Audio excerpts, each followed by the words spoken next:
അസ്സലാമു അലൈക്കും. എൻ്റെ വീഡിയോയിലേക്ക് എല്ലാവർക്കും സ്വാഗതം.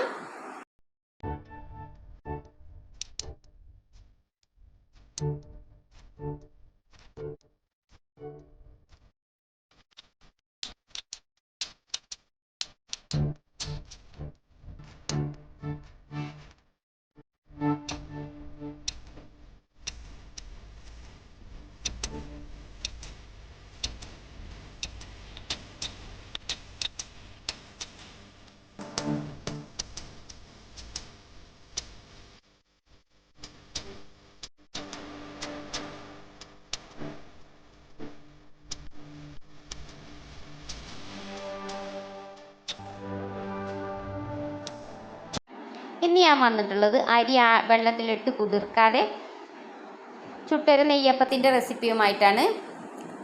ഞാൻ ഇതിൻ്റെ മുമ്പൊരു വീഡിയോ ചെയ്തിരുന്നു നെയ്യപ്പം. അത് വെള്ളത്തിലിട്ട് കുതിർത്ത് അരി ആട്ടിയിട്ടാണ് ചെയ്തിരുന്നത്. പക്ഷേ ഇത് ഞാൻ സാധാരണ നമ്മളെ പത്തിരിപ്പൊടിയും മൈദപ്പൊടിയും വെച്ചിട്ടാണ് ചെയ്തിട്ടുള്ളത്. നാളികേരക്കൊത്ത്, അതേപോലെ എള്ള്, ചെറിയ ജീരകം, ചുക്ക്, ഏലക്കാപ്പൊടി ഇതൊക്കെ ഇട്ടിട്ടാണ് ഞാൻ നെയ്യപ്പം ഉണ്ടാക്കിയിട്ടുള്ളത്. അപ്പം ഇനി ആട്ടും വെള്ളത്തിലിട്ട് പച്ചരി കുതിർത്ത് ആട്ടുക അങ്ങനെയൊന്നും വേണ്ട. ഇങ്ങനെ ഉണ്ടാക്കിയാലും നല്ല ടേസ്റ്റാണ്, നല്ല സോഫ്റ്റുമാണ് കഴിക്കാൻ. ഏകദേശം പഴമൊന്നും കൂട്ടിയിട്ടില്ല. ഉണ്ണിയപ്പത്തിൻ്റെ അതേപോലെ തന്നെയാണ് അത് കൂട്ടി വെച്ചിട്ടുള്ളത്, പഴം കൂട്ടിയിട്ടില്ല എന്ന് മാത്രം. അപ്പം ഇനി ഞാനതൊന്ന് കഷ്ണാക്കി കാണിച്ചു തരാണ്. പൊട്ടിച്ചത് നല്ല സോഫ്റ്റാണ് കേട്ടോ, നല്ല ടേസ്റ്റും ഉണ്ടായിരുന്നു കഴിക്കാൻ. നല്ല അത്യാവശ്യമൊക്കെ പൊള്ളയൊക്കെ വന്നിട്ട് ഇങ്ങനെ വീർത്തൊക്കെ വന്ന് ശരിയായി കിട്ടിയിട്ടുണ്ടായിരുന്നു എനിക്ക്. അതിന് വേണ്ടിയിട്ട് ഞാനിവിടെ എടുത്തിട്ടുള്ളത് ഒരു 12 അച്ച് ശർക്കരയാണ്. ശർക്കര വീട്ടിൽ കൊണ്ടുവന്ന് വെച്ച ശർക്കരയിൽ നിന്ന് എടുത്തുകൊണ്ട് ഇത്ര കിലോ എന്ന് എനിക്ക് പറയാനറിയില്ല. ഇനിയിപ്പോൾ ഇതിലേക്ക് 2 കപ്പ് വെള്ളം ഞാൻ ഒഴിച്ചു കൊടുക്കുന്നുണ്ട്.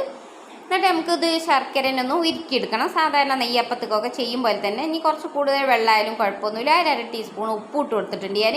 ഇപ്പോൾ ഇത് ഞാൻ ഉരുക്കി വെച്ചതാണ്. കുറച്ചൊക്കെ വെള്ളം ഉണ്ടായാലും ഒരു കുഴപ്പമില്ല. ഒരു ഇളം ചൂട് വെള്ളത്തിലാണ് കലക്കുന്നത്. 250 ml കപ്പിന് പിന്നെ ഇങ്ങനെ 3 കപ്പ് അരിപ്പൊടിയാണ് ഞാൻ എടുക്കുന്നത്. അതേപോലെ 3 കപ്പ് മൈദപ്പൊടി എടുക്കുന്നുണ്ട്. ഇനി അത് മിക്സിയിലിട്ടൊന്ന് അടിച്ചെടുക്കുക കേട്ടോ. കലക്കിയെടുക്കാനുള്ള പ്രയാസം കൊണ്ടാണ്. മൈദപ്പൊടി ഇതും കൂടുമ്പോൾ കലക്കിയെടുക്കുക എങ്ങനെയായാലും കട്ട ഉടയാതെ കിടക്കും. അതുകൊണ്ടാണ് ഞാൻ മിക്സിയിലിട്ടിട്ട് അടിച്ചെടുക്കുന്നത്. ഈ മറ്റേ ശർക്കരപ്പാനിയും മൈദപ്പൊടിയും പിന്നെ സാധാരണ പത്തിരിപ്പൊടി കൂട്ടിയിട്ടാണ് ഞാൻ അടിച്ചിങ്ങനെ എടുക്കുന്നത്.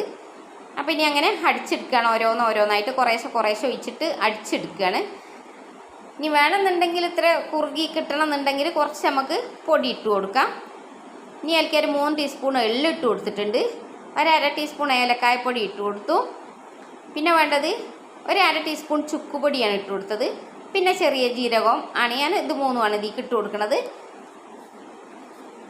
ഒരു 3/4 ടീസ്പൂൺ ചെറിയ ജീരകം ഇട്ടിട്ട് നല്ലോണം ഇളക്കി യോജിപ്പിച്ച് വെക്കുക.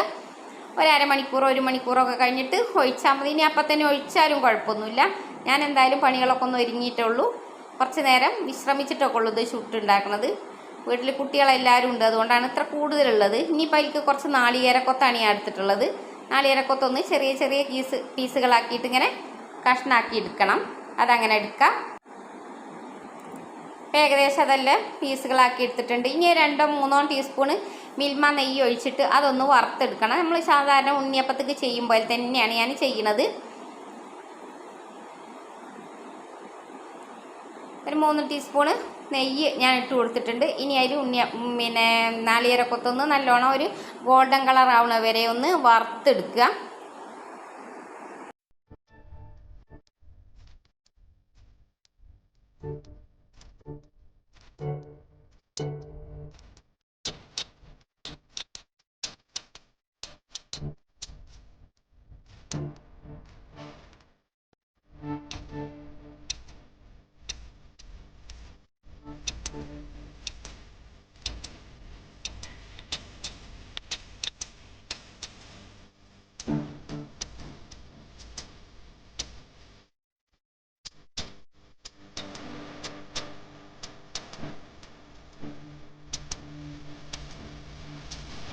നാളികേരക്കൊത്ത് ഞാൻ ഇതിലേക്ക് ഇട്ട് കൊടുത്തു. അപ്പോൾ ഏകദേശം ഇതേപോലെയാണ് ഈ കുറുകലിലാണ് ഞാനത് ഉണ്ടാക്കിയിട്ടുള്ളത്. ഇനി ഇതിപ്പോൾ ഞാൻ 1 മണിക്കൂർ കഴിഞ്ഞിട്ടിട്ടുണ്ട് കേട്ടോ. ഇനി നമുക്കിതിങ്ങനെ ഓരോന്നായിട്ട് ചുട്ടെടുക്കാം, കുഴപ്പമൊന്നുമില്ല. നല്ലോണം പൊള്ളയൊക്കെ വന്ന് ശരിയായി വരുന്നുണ്ട്. ഇനി എല്ലാം അതുപോലെ അങ്ങനെ ചുട്ടെടുക്കുക തന്നെ.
ഇപ്പം എല്ലാ നെയ്യപ്പം ഞാൻ ചുട്ട് കോരി എടുത്തിട്ടുണ്ട്. കുറച്ച് കൂടുതൽ എടുത്തിട്ടുണ്ടായി ഞാൻ നെയ്യപ്പത്തിന്. കാരണം എൻ്റെ കല്യാണം കഴിഞ്ഞ മക്കളും പേരക്കുട്ടികളും എല്ലാവരും ഉണ്ട് ഇവിടെ. 2 മക്കൾ 7 പേരക്കുട്ടികളുണ്ട്. അപ്പോൾ എല്ലാവർക്കും കൂടി വേണമെങ്കിൽ ഇത്രയൊക്കെ ഞങ്ങൾക്ക് വേണം. പിന്നെ അത് 2 ചട്ടി വെച്ചിട്ടൊക്കെ ചുട്ടെടുക്കണം. അപ്പോൾ ഞാൻ ഒന്ന് തന്നെ ചുട്ടെടുത്തിട്ടുള്ളൂ.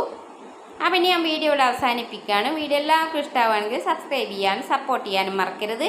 മറ്റൊരു വീഡിയോ ആയിട്ട് വീണ്ടും കാണാം ഇൻഷാ അല്ലാ.